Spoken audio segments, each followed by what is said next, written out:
Hello, 12 Bridges High School, and welcome to this week's edition of Crashtalk Sports. I'm your host, Matt Bunton, and I am here with Matt Bunton, Jayden Foster, Thomas Larsen, and Marcos Diaz today. subbing in for everyone's favorite person, Stevie Pagano. Everybody's most tolerable vegan.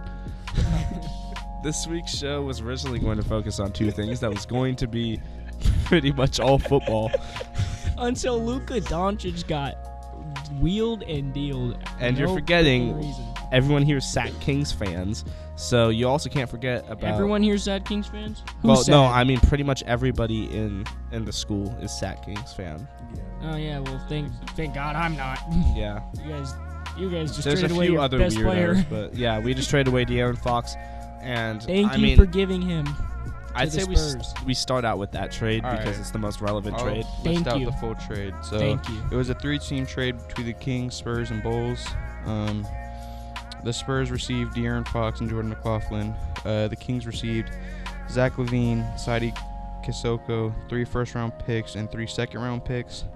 And the Bulls, they got fleeced out of everything. They just let Zach LaVine go and got nothing in return. They got Zach Collins, Trey Jones, and Kevin Huerter and their own 2025 pick. We didn't win the trade. No. It's just It's so obvious the Spurs basically gave up nothing. They got to keep all their main people. They kept Stephon Castle. They kept Cody Vassell. They kept Sokan, and they got arguably a top 5 point guard in the NBA. You guys have just witnessed the greatest rebuild ever. Now, I'm not going to go here and say that this was a terrible trade for us because I think there's bright sides to it. I think that Malik Monk's going to get more spotlight. Keon Ellis as well. I think Keon Ellis will get more spotlight. I think that overall this is going to allow other players on the team to go ahead and play. But we've seen over the last few years what De'Aaron Fox has been able to do and, climb up. And De'Aaron Fox, great player. And Another trade just happened, literally 3 seconds ago. 76ers trading Caleb Martin to the Dallas Mavericks. If any of y'all know who that is. I know who that is. That was the least relevant thing you could have said. yeah, that Anyway, was so not relevant. I don't care. All right, It's Cody how is Martin. it not relevant? It just happened. Well, no, it's just not It's just a necessarily random not player. relevant. It's just nobody cares. It's Caleb Martin, bro. Bro, don't mess with Caleb Martin, bro. Bro, the Mavericks are just desperate I'd for be happy. something. I'd be happy if the Spurs got Caleb Martin. Why? Some depth, bro. Some depth? You can go ride the bench and hand out some waters. You know he's good at that. Sure. He's the best. He's not even the best in his family. We're brother's just going to better cover than this very quickly. I know that this is big news, but we're mainly a football podcast. Yeah. We're just covering the sports section, especially since I don't know very much about basketball besides, the rules and certain players. So we're going to go ahead. Luka Doncic, who I have on my fantasy team, by the way, so I have no idea how this is going to shape out. But traded to the Lakers. Right. Full trade, 3-team trade between the Lakers, Mavericks, and Jazz. The Lakers received Luka Doncic, Max Kleber, and Markieff Morris. The Mavericks received Anthony Davis, Max Christie, and a 2029 LA Lakers first-round pick. The Jazz received Jalen Hood-Schifino, a 2025 Clippers second-rounder, and a 2025 Mavericks second-rounder. Now, if you're wondering, why would the Mavericks do this? Apparently, the reasoning was because Luka Doncic is a fat slob who doesn't work out or do anything, apparently. And they didn't want him to turn into Joel Embiid, which Joel Embiid can't even play 2 games back-to-back. Well, the thing is, I guess he's been injured for over a month now with a left calf strain, and when you're injured like that, you can't really. You can work out, but it's not great. But they had seen that he had allegedly weighed in at 270, and the How tall is Mavs he? were it's like 6'6". 6'6", 270 is kind of disgusting. It's an alleged weigh-in. He hopped off the plane. He did not look 270. You can tell if somebody 6'6" looks 270. That's an NFL lineman. Luke is not no lineman. Big news that I'm not trying to take us Kupp? away from Oh, Cooper yeah. Kupp. Big news, this guy is a lifetime Ram. He has always been a Ram. Won the Super Bowl with the Rams. I mean, when not you think almost of the won- Rams right yeah, now, they you won think the Super Cooper Kupp. Bowl. They're just trying to get rid of him. That's what I saw that last night. Yeah. Do you Last blame him? night, He's we're on old, 7. injury prone. and he's costing a little bit too much for what they want. I agree. I think this is actually going to be very big for our last section, where we're going to go back into NFL draft. You know, it's my favorite section. Draft day trade, you think? I'm thinking not only draft day trade, but this opens up a whole new possibility for the Rams. Because before, I typically had the Rams taking a DB in the first round. This could open up something to cause them to end up trading and then going ahead and picking at, I think 23 is their pick, someone like Matthew Golden or someone like that. In fact, Matthew Golden would be a perfect replacement for him. He is a very similar player without the injury concerns, and you know, we'll get into it in like probably about 10 minutes, but yeah. Knowing that, the Rams will probably have the 11th pick with how dumb the Niners are picking up weird people. In division trades. They won't trade in division. There's no way. That never happens. Right. Now that we've made it past that part, and by the way, I just wanted to say, what do you think? Wait. What do you think about this? So the Rams somehow are able to trade up high enough. You think they would draft T-Mac? If they had the chance to, I think that T-Mac's definitely on the table. Imagine T-Mac paired with Puka. No, I don't see T-Mac falling past 6. Now, you can quote me on that, and I could possibly be wrong, but I don't see them passing past the Raiders. Like, I figure... Well, depending on who's on the board, especially on the quarterback position, the Raiders are definitely taking a quarterback. Yeah, they're taking a quarterback. Yeah, but I don't see the quarterbacks. And well, it's so probably, 2 things. Number 1... if T-Mac goes to the Raiders, I'm going to be completely sad because his career's going to die there. Before it even starts? The thing is, right, actually, you know what? I'm going to talk about this later, right? We need to get to the Super Bowl first. So like I said before, show is going to focus on 2 things. Number 1 being the Super Bowl, which is coming live to you this Sunday, which by time posting, probably in about 4 days. And it will be live at 3:30 p.m. Pacific Standard Time, because that's where everyone's listening to this most likely. Caesars Superdome in New Orleans. Get your bets in. So, for the record, will be viewable on Hulu Live TV, NFL Plus, and YouTube TV. And the matchup is going to be NFC champions, Philadelphia Eagles versus AFC frauds. Champions, Chiefs. AFC frauds are still gonna beat you, dude. You know it too. You know the league is gonna. There's no way the Eagles come out of this with Lombardi. If they do, they also, for the record, they're trying to three-peat, and I feel like everyone forgot that they were going to do that until they actually made it to the Super Bowl, and then they're like, oh crap, they can do that. No quarterback's ever done it. No team's ever done it. Still not going to do it. I'm saying it right now. The Eagles are going to win. Okay, so we're going to start out with an in-depth analysis on, the positional advantages of each team. I think it's very simple to say. Quarterback goes to the Chiefs. Not even close. Yeah. Now, wide receiver room should go to the Eagles, without a doubt. Oh, yeah. Like, what? Yeah, without a doubt. Running back room, Eagles, once again, easily. Yeah, I mean, I think Saquon might be better than Isaiah Pacheco. Maybe just a little bit. And then pre-injury Pacheco was a freaking beast. Now, where it gets a little bit closer, right, is actually the O-line. Yeah. Like, a lot of people don't recognize how good this Chiefs O-line is. Eagles O-line's better.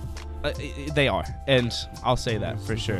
But if you take a look, okay, Creed Humphrey, I'm going to say it easily, actually, best center in the league. Creed Humphreys is an amazing center. You also have to look at, I believe, is it Trey Smith on the left side, left guard? Yeah. Great guard as well. Where it gets... They sometimes do move him. They do switch sides with him sometimes. The trouble is the tackles. Juwan Taylor, while he's a great tackle, false starts all the time. They don't even call him most of the time. They don't call him, but if it was any other team, this guy would be penalized on a gamely basis. Yeah. That's why I'm giving the Eagles the edge on the O-line as well. We're able to move people around on the O-line and still have them be good. That's why we're so effective, because every single slot on the O-line, there's no weakness. Yeah, and this Eagles team is probably one of the most all-around best teams I've probably ever seen. I mean, you had the Niners last year. They were good. That was probably our best shot. Their O-line was everything was good except the O-line, and that O-line is the reason we lost the game. There was an Ayuk wide open in the end zone in the Super Bowl, but Our O-line just couldn't hold it. Well- Purdy got hit, didn't even get close. Debatably, you could say Shanahan might have had something, like some effect. I don't even. You can't even blame Shanahan this time. I'm just going to take the whole defense. We're a better defense, just overall, completely. We're just a better defense except for our linebackers, maybe, because you do have Nick Bolton, who's an incredible linebacker. People don't really recognize him as much, but we have the better DBs. We have the better D-line. Yeah. We have, especially on the interior, and we have the better safeties as well. It's Definitely don't have the better coordinator. D-line, I mean, Chris Jones playing. defensive coordinator. We have a good coordinator on the I defense. know, but Chiefs coordinators. And Carl Aptis is One of the pretty best good in this ever. postseason. So everybody agrees. He's probably gonna be a head coach. For the most Yeah. part, the Eagles team is better besides the coaching, obviously, because respectfully, there's no getting past Andy Reid. Andy Reid Physically. So what I'm hearing is the Eagles should win, but they're not because the refs exist. very, very possible. Will be wearing red. The rest will be wearing red. Don't worry, guys. Next time we're on, after the Super Bowl, you're just gonna hear Matt ranting about the refs, like the refs are so bad. Now, if you guys remember, Tears a couple coming shows down his ago, eyes. you weren't here, but Yeah. that's Marcos, by the way. A couple shows ago, we actually talked about a petition about getting some refs secluded away from actually reffing the Super Bowl. Well, those refs actually got investigated. They are banned from officiating the Super Bowl. Officially, 7 refs. Thank the Lord. However, SBR got saved. Thank my Lord and Savior Roger Goodell. However, it does appear that there is going to be a referee from last year that was incredibly awful, officiated multiple Chiefs games, that is actually going to be the line judge. Good luck. Yep, Saquon's we're screwed. gonna Good go luck. screwed, All right, so You guys, Saquon's gonna run like a 60-yard game-winning touchdown. It's gonna get called back for no reason. Offensive holding, and it's not even gonna be nothing. for real. All right, but basically my prediction, like we said, we've already been through predictions. But I still am confident that the Eagles can win by 3 points. It's hard to ref that dominance out. We're gonna see, and we're gonna see it very soon. Like I said, this Sunday, 3:30 p.m. Pacific Standard Time. Yeah, and let's move on to my favorite segment because I don't want to run out of time. All right. But really quickly before we do that, all right, I'd like to announce some potential developments You got your get back, by the way. That was your get back. You gassed me out twice. No. It's in not. our It is. podcast. At this point, it's 1-1. I'm free No, to do whatever. it's not. It is. Potential things happening with our podcast program. Number one, during the off season, you can actually expect us to begin doing different styles of shows. If you guys are available, and if I can completely 100% get the green light from Ms. Toft, we're going to do live stream podcasts. Another thing that we're going to do.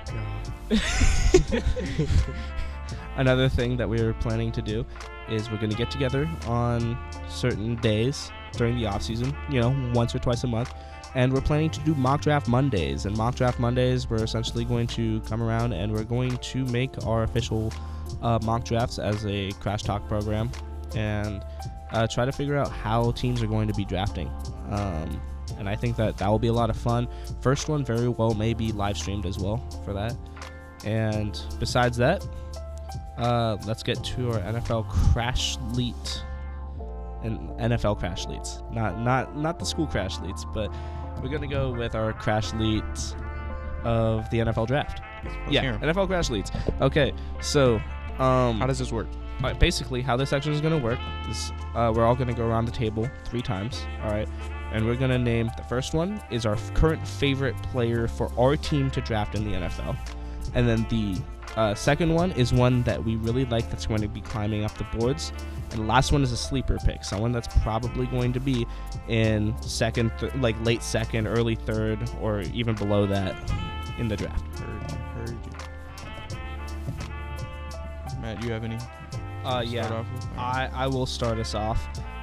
And I'm going to go more in depth in one that I've actually said before, but I cannot stress this enough. This guy, and this is actually going to be my sleeper, but this guy, Jayden Higgins, is an absolute lunatic. I mentioned him about 3 weeks ago. The guy is an incredible athlete, and not only that, he showed up to the Senior Bowl, incredible route running. Like, nobody expected it from a guy that is, I think he measured in at like 6'3" and 6'8", or I guess that would be 3/4. Very big guy. He has an amazing catch radius, longest arms out of anyone in the Senior Bowl, and he put on a show. Like, this guy in the Senior Bowl game played incredible, but also in the one-on-ones, his route running was insane. It was one of the best bits of route running I've seen. It's like if you go ahead and take Cooper Kupp, make him taller, and mix him with little Drake London in him, and I love it. All right, I'll go ahead and my sleeper pick of the draft from is actually Kyron Lacy from LSU. He was a really good receiver. Battled a little bit of injury in the beginning of the season, but after he came back, he was doing really well. All right, forward progression. Anyways, his stats this last season: 58 receptions, 866 yards, 9 touchdowns. Honestly, played really well this season for having 3 less games played than normal receivers. So I'd really like to see him go probably late second round and be a key asset to a nice offense. Wait, are we doing sleeper picks first? Yeah, we'll do a sleeper picks first. All right. Go ahead and do that. Also, last guy can just be whoever the heck you want, I guess. All right, so my sleeper pick, my boy Jackson Dart. Oh my gosh, this guy has not stopped talking about him. Bro, Even after last show, this guy he talked about last show. he's I'm my sure draft you guys watched it. crush. Like, he's He literally is. my draft crush. No, and I see it. Don't get me wrong, I see it. One thing I'm worried about is if he ends up in the wrong system. Oh yeah, it all depends on where he gets drafted, and that's what's good about not being a top tier in the draft, because that means you can fall into a system, into a good situation. You might be a backup for a little bit, but if someone gets injured, that's your chance to go show other teams that you can be the guy. I just gave Marcos my entire draft board, by the way, because he doesn't know anybody, so he's just gonna find someone on the draft board. Don't go a top 2 guy. Like, for the record, actually, don't do any of the top Scroll 5 all guys. the way bottom, bro. Scroll all Just the way scroll all down. the way down. There is no bottom. There's no bottom. What were the other 2 categories you said? So Favorite there's a player sleeper, for your- favorite player for your team to take, and then I guess just one player that you just really like, just draft crush kind of guy. So I'm going with left guard Tyler Booker. Booker. Booker. Booker. Booker. Booker. Booker. Bruh. What? All right, my I gotta fault. say, he's got some pretty good stats Lock in. so far. He hasn't lit up a sack, I believe. This What season. an analysis. Yeah. Yeah. Okay, buddy. Bro's the greatest analysis I've ever met. So he does need to work Analysis. on some of his. Bro's the greatest slow. analyst I've ever met. Analyst? I know that one thing that I really don't like about him is the fact that he keeps his hands on the outside. Oh, yeah.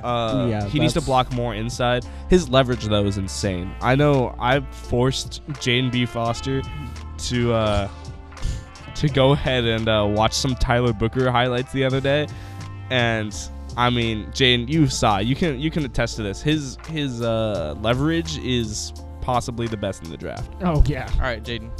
Sleeper What? pick. I've He already said dropped mine. it. he's He already- said yeah. Jackson No Dart. options. He has no options. Yeah. That's Anyway, all right. 18. I'm back up 18. Let's Um, go. You're not. It is my turn, I believe. I'm gonna say someone that I really want my team to draft really badly, and someone who's actually realistic for us to actually get to is hold on, I gotta actually find his name because I don't have him on my draft sheet. Well, right we now. can Yeah, speak for I want ours. the Eagles to draft Cam Ward. Anyway, I think me and Jayden both know what team or who we want our team to draft. It's easy. Pretty much Kelvin Banks. That's pretty much it. That's what we really need. No, I actually want us to draft Ashton Genty. All right. Well, I want us to just completely ignore the O-line and just let Purdy get hit 40 times, get 3 concussions, and turn into a CTE-infested monster. AB. Did you hear AB by the way filed for Game manager. sorry, Antonio Brown? He filed for bankruptcy. He did, finally? Yes, he just What? filed for bankruptcy. What about CTE ESPN? What's going to happen this season? Anyways, so I have 2 players that I really want the Eagles to draft. Whichever one they draft, I would be very happy with. Number 1 being Nick Scorton. He has a very solid chance at falling down to the spot, and I feel like if they get him, it's a good value pick. The guy is a little bit heavy to play end, but also a little bit light to play interior. So if we can try to lighten him up a little bit so that we can bring him down to a faster speed, play him on the outside, I feel like we would love to have that. And the other guy is Gray Zabel. If you guys have heard this guy, he is a tackle, which very well may move to guard, but he definitely has the chance to play tackle in the NFL. He had an amazing Senior Bowl day, 1 and 2. I haven't actually seen much footage of him in day 3, but I'm sure he did great there too. I think the guy is going to be a stud. He holds his own very well. He's from a smaller school, but he plays very, very well against some of those good high-end senior DNs, and I think that he's also a developable guy that we can put right behind, Lane Johnson. For when he retires. All right, but I want Cam Ward. He's a second tier. Are you a Raiders fan? He's a Raiders fan. We need a new quarterback. I'm gonna be honest with you. We need one. I feel really bad for you, dude. Like, really, dude, honestly. He picked the worst time to finally start winning towards the end here. You guys could have had the number 1. We could have. Yeah. Oh, for sure. You got Shedeur Sanders just like that. Granted, I wouldn't draft Shedeur Sanders, but if you're going to take a pick at quarterback, it's going to be Shedeur Sanders. Yeah. Dude. That's rough. But Cam Ward, he looks pretty good. Draft crush. I will give him that. You said yours. Well, yeah, Jackson Dart counts as my sleeper and draft crush. And I also have Calvin Banks as my second. Well, that's the guy I really want the Niners to get. I mean, I'd also rather know I'm going to suck and then suck than think I'm going to be really good and then have my team suck. That's worse. That's the worst feeling ever. Honestly, that's a lot of Raider fans now. I'll keep mine short and sweet. 2 receivers, big body receivers, T-Mac and Alec Iomanor from Stanford. I liked what I seen out of him.